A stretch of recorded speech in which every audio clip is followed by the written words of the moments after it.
अस्सलाम वालेकुम ट्रेडर्स, उम्मीद करता हूँ सब लोग खैरियत से होंगे। अच्छा, इस वीडियो में हम एम के टाइटन टू स्टेप अकाउंट के रूल्स को डिस्कस करेंगे। पहले वीडियो में हमने एम के प्रीमियम मिशन अकाउंट के रूल्स को डिस्कस किए थे, तो उसके वजह से आप लोगों का जो भी क्वेश्चन हो तो आप लोग कमेंट सेक्शन में या एम के बड़े सर्कल डिस्कॉर्ड पे पूछ सकते हैं, ठीक है। तो बात करते हैं एम के टाइटन टू स्टेप अकाउंट्स के बारे में। एम के टाइटन टू स्टेप अकाउंट्स का जो इसमें जो ना 2 फेजेज होते हैं, ठीक है। फेज़ 1 होता है, फेज़ 2 होता है, ठीक है। फेज़ 1 में जो ना आपका प्रॉफिट टारगेट जो होते हैं वो 8% होता है। फेज़ 2 में जो ना आपका प्रॉफिट टारगेट 5% होता है। आपका टोटल लॉस लिमिट जो होता है उसमें वो 10% होता है। स्टैटिक ड्रॉडाउन हो उसको हम कहते हैं। और आपका जो डेली लॉस लिमिट होता है वो 5% होता है। तो सबसे पहले डेली लॉस लिमिट को डिस्कस करते हैं, ठीक है। जिस तरह इनके प्रीमियम इंस्टेंट अकाउंट का डेली लॉस लिमिट था, उस तरीके से जो ना इनके टाइटन अकाउंट का भी सेम तरीके से आप लोगों ने इसको फॉलो करना होगा डेली लॉस लिमिट को। तो डेली लॉस लिमिट आपका 5% होता है। फॉर एग्जाम्पल आपके पास है $10,000 का अकाउंट, तो $10,000 का 5% $500 बनते हैं। तो फॉर एग्जांपल आप 10,000 अकाउंट से स्टार्ट लेंगे तो उसी दिन आपका अकाउंट 9,500 से नीचे नहीं आना चाहिए। फॉर एग्जांपल आपने 10,000 से स्टार्ट लिया, आपने $200 प्रॉफिट किया, तो प्रॉफिट के बाद आपका टोटल लॉस लिमिट हुआ $700। $500 आपका अपना डेली लॉस लिमिट था, $200 आपने प्रॉफिट कर दिया, तो प्रॉफिट के बाद आपका $700 लिमिट हुआ बाकी ट्रेड्स के लिए, ठीक है। तो फॉर एग्जांपल आप 10,200 से जो है ना आप दोबारा से जो है ना कोई ट्रेड वगैरह लेंगे, तो आपका ओपन पोजीशन जो है ना वो डेली लास्ट लिमिट को $500 को ही फॉलो करेंगे, ठीक है। जो ही $490 तक जाएंगे तो आपने उसी ट्रेड को क्लोज करनी होगी और दोबारा $210 जो रिमेनिंग बचे हैं आपके, उस पर आप लोग ट्रेड लगा सकते हैं। तो ये मैंने दिया आप लोगों को प्रॉफिट का एग्जांपल। मतलब जब आप प्रॉफिट कर लेते हो और आपका ड्रॉडाउन लॉस लिमिट जो है ना वो बढ़ जाता है, तो उसके बाद भी जब आप मजीद ट्रेड लेंगे तो आपके ओपन पोजीशन जो है ना $500 को हिट नहीं करेंगे, ठीक है। उसका आप लोगों ने ख्याल रखना होगा। फॉर एग्जांपल आपने जो है ना 10,200 पे $200 आपने प्रॉफिट कर दिया, आपने जो है ना ट्रेडिंग को स्टॉप कर दिया, आप नेक्स्ट डे का वेट करना चाहते हैं, तो नेक्स्ट डे पे जब आप दोबारा से 10,200 से स्टार्ट लेंगे तो उसी दिन आपका जो लॉस लिमिट होगा ना, आपका अकाउंट जो 9,700 से नीचे नहीं आना चाहिए, क्योंकि द नेक्स्ट डे के लिए दोबारा से आपका डेली ड्रॉडाउन का जो लॉस लिमिट होता है वो $500 ही हो जाता है, ठीक है। तो जब भी मार्केट क्लोजिंग करता है तो उसके बाद जो है ना जब आपका न्यू डे स्टार्ट हो जाता है, तो चाहे आप प्रॉफिट में हो या लॉस में हो, आपका $500 से ज़्यादा लॉस नहीं होना चाहिए। ये 10,000 का मैंने आप लोगों को एग्जांपल दिया, बाकी अकाउंट साइज़ के लिए आप लोग खुद ही जो है इसको कैलकुलेट कर सकते हैं, ठीक है। तो ये रहा प्रॉफिट का, ठीक है। अब मैं एग्जांपल देता हूँ लॉस के बारे में, ठीक है। फॉर एग्जांपल आप 10,000 से स्टार्ट लेते हो तो आपका अकाउंट 9,500 से नीचे नहीं आना चाहिए, ठीक है।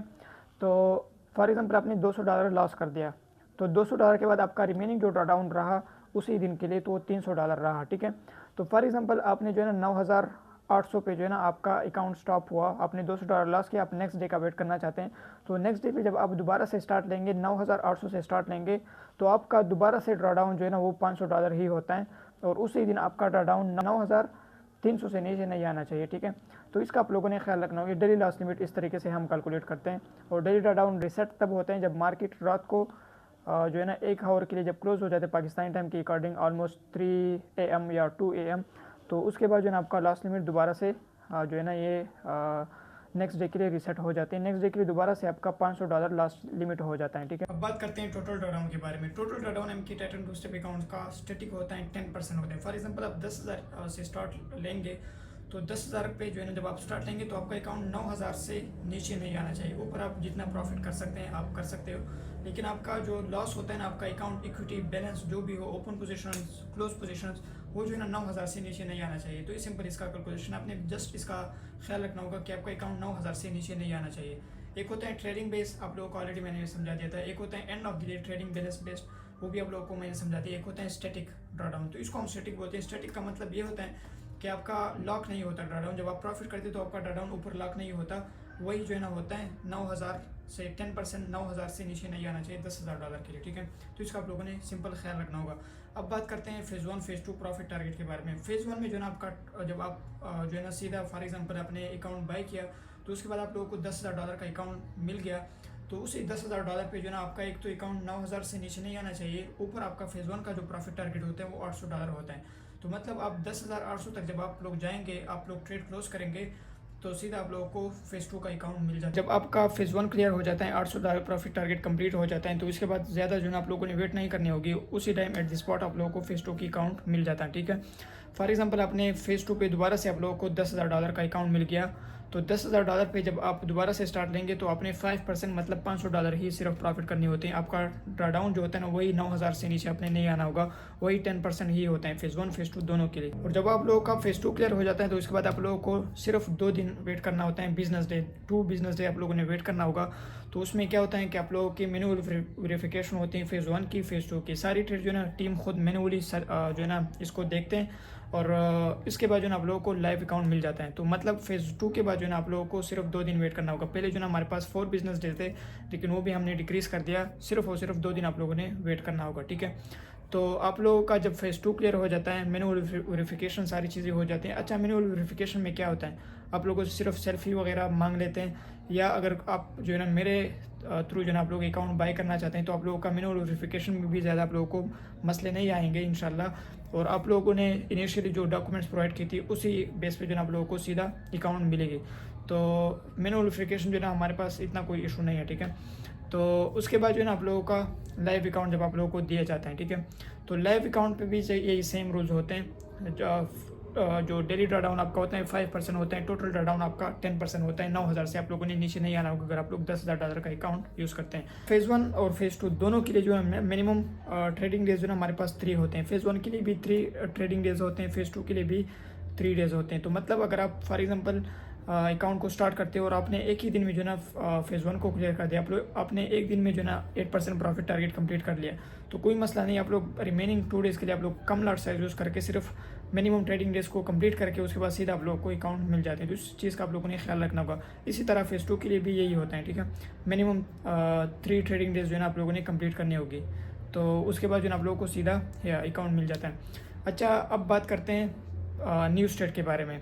न्यू स्टेट जो है ना आपका फेज़ 1 फेज़ 2 दोनों में अलाउ है, बेशक आप लोग न्यूज़ पे ट्रेड लगा सकते हो, लेकिन जब आप लोगों को लाइव अकाउंट मिल जाता है तो लाइव अकाउंट पे जो है ना आप लोगों का न्यू स्टेट अलाउ नहीं है। अलाउ इस तरीके से नहीं है कि आप लोग होल्डिंग कर सकते हैं। फॉर एग्जांपल 6:30 PM पे जो ना एक न्यूज़ है, तो 6:15 से लेके 6:45 तक इस बीच में जो है ना आप लोगों का कोई भी ट्रेड ना ओपन होना चाहिए, ना क्लोज होना चाहिए, ना पेंडिंग अंडर जो है ना आप लोगों का एग्जीक्यूट होना चाहिए, ठीक है। लाइव अकाउंट पे अगर ये हुआ आपके पास तो पहले जो ना आप लोगों को वार्निंग मिल जाती है कि आपने न्यू स्टेट किया, नेक्स्ट आप लोग ख्याल रखा करें। तो उसके बाद जो है ना जब आप अगर दोबारा से आप लोगों ने सेकंड टाइम भी वायलेट कर दिया तो आप लोगों का अकाउंट सीधा टर्मिनेट करते हैं। सिर्फ लाइव अकाउंट के लिए ये रूल है, बाकी फेज़ 1 फेज़ 2 पे आप लोग न्यूज़ को ट्रेड को लगा सकते हैं, लेकिन लाइव अकाउंट पे आप लोगों ने इस चीज़ का ख्याल रखना होगा ताकि आप लोगों का कोई भी इशू ना हो। तो जो भी जब आप लोगों को लाइव अकाउंट मिल जाता है तो उसके बाद आप लोगों ने इस चीज़ का ख्याल रखना होगा कि जब भी आपका ट्रेडिंग डे न्यू स्टार्ट हो जाते हैं तो सबसे पहले अपने फॉरेक्स फैक्ट्री कैलेंडर को वहाँ पर चेक करना होगा कि हाई इम्पैक्ट न्यूज़ जो आपके पास है जिसके साथ रेड कलर होता है, जो भी करेंसी हो। तो फॉर एग्जांपल आप गोल्ड पे ट्रेड लगाते हो ना XAU USD, तो आप लोगों ने क्या करना होगा कि USD का जो हाई इम्पैक्ट न्यूज़ होता है तो उसको आप लोगों ने ख्याल रखना होगा, उसको आप लोगों ने देखना होगा। तो न्यूज़ ट्रेड आप लोगों का नहीं होना चाहिए अकाउंट पे, ठीक है, लाइव अकाउंट पे। और आप लोग जो है ना होल्डिंग कर सकते हैं। फॉर एग्जांपल 6:30 पे एक न्यूज़ है और आपने एक ट्रेड को जो है ना 6:10 पे जो है ना आप लोगों ने एक ट्रेड को ओपन कर दिया है, तो आप लोग उसी ट्रेड को 6:45 के बाद क्लोज कर सकते हैं। लेकिन अगर न्यूज़ के दौरान वो हुआ तो आप लोगों को पहले वार्निंग मिल जाते हैं। लेकिन अगर आपका दूसरी बार है, सेकंड बार आप लोग जो है ना इसको वायलेट कर रहे हो, न्यूज़ ट्रेड लगा रहे हो लाइव अकाउंट पे, तो आपका अकाउंट सीधा टर्मिनेट करते हैं। तो इससे बेटर है कि आप लोग न्यूज़ ट्रेड जो है ना इस पर ना कर लिया करें लाइव अकाउंट पे। और साथ में MK के बड़ा सर्कल डिसिप्लिन ट्रेडर्स को भी रिवॉर्ड करते हैं।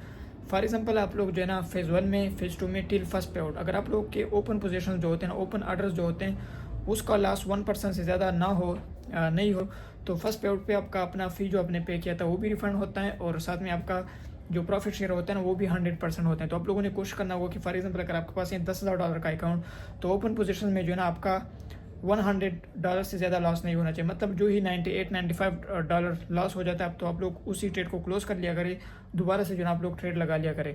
तो ओपन पोजीशन में जो है ना आपका अगर फ्लोटिंग लॉस जो है ना वो 1% से कम हो और आप लोग इस 1% फ्लोटिंग लॉस लिमिट को रिस्पेक्ट देते हो तो आप लोगों का फ़ी भी रिफंड होता है फर्स्ट पे आउट पे, और आप लोगों का जो है ना पे आउट स्प्लिट जो है ना वो भी 100% होते हैं। फॉर एग्जांपल आप लोग $1,000 प्रॉफिट करते हो तो 1000 के 1000 आप लोगों को मिल जाते हैं अगर आप लोग इस तरीके से 1% फ्लोटिंग लॉस लिमिट को रिस्पेक्ट देते हैं। लेकिन अगर आप लोगों से ये नहीं हो सकता तो कोई मसला नहीं, आप लोग 80% प्रॉफिट शेयर के हिसाब से आप लोग अपना पे आउट हासिल कर सकते हैं।